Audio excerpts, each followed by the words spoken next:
মহিলা পৌঁছার আগে মহিলার বাড়িতে গিয়ে বারান্দায় গিয়ে ব্যাপক খাবারের স্তূপ রেখে সে আড়ালে দাঁড়িয়ে আছে। দেখি মহিলা কি করে।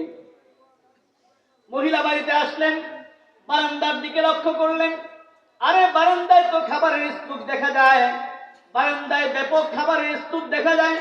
মহিলা সন্তানগুলোকে জড়ায় ধরে বললেন, আমার সন্তানেরা, আমি বলেছিলাম না আমাদের একজন রজ্জাক মালিক আছে যিনি আমাদের খাবারের ব্যবস্থা করবেন। তাকায় দেখো আমাদের বারান্দার মধ্যে খাবারের কোনো অভাব নাই। আল্লাহ তাআলা আমাদের জন্য ব্যাপক খাবার পাঠিয়ে দিয়েছেন। সুবহানাল্লাহ। এবার মহিলা বাড়ির আঙ্গিনার মধ্যে প্রবেশ করে দুই হাত উঠে বলেন, আল্লাহ, এক নরদমের কাছে পাঠাইছিল, ওই ইজ্জত চায়, প্রাণ দেয় না, খাবার দেয় না, ইজ্জত চায়, আমার ইজ্জত নিয়ে সিনেমিনি খেলতে চায়। আল্লাহ, আমি জানি না কোন বান্দার মাধ্যমে তুমি এই খাবার পাঠিয়েছো, যাকে এক নজর দেখতেও পেলাম না।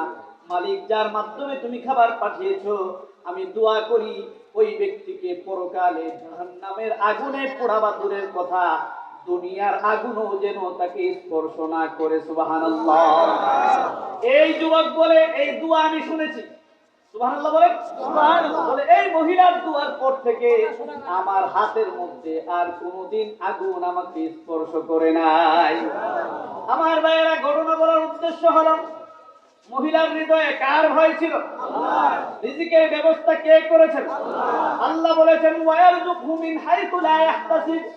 যার হৃদয়ে আল্লাহর ভয় রয়েছে, আল্লাহ তাআলা তাকে কল্পনাতীত জায়গা থেকে রিজিকের ব্যবস্থা করে দিবেন। সুবহানাল্লাহ। তাহলে আল্লাহর ভয় আমাদের হৃদয়ে আসার দরকার আছে না নাই? আছে। মুমিনের এক নাম্বার বৈশিষ্ট্য হবে, তার হৃদয়ে কার ভয় থাকবে? আল্লাহর। আল্লাহর ভয় থাকবে। দুই নাম্বার, ওয়াইদা তুলিয়াত আলাইহিম আয়াতুহু যাদাতহুম ঈমানা। দুই নাম্বার বৈশিষ্ট্য হলো, যখন কোরআনে কারীম তিলাওয়াত করা হয় তখন ঈমানদারের ঈমান বেড়ে যায়। সুবহানাল্লাহ। কোরআন যখন আলোচনা হয়, কোরআন যখন তেলাওয়াত করা হয়, তখন তার কাছে মজা লাগে, তার ঈমান বৃদ্ধি পায়।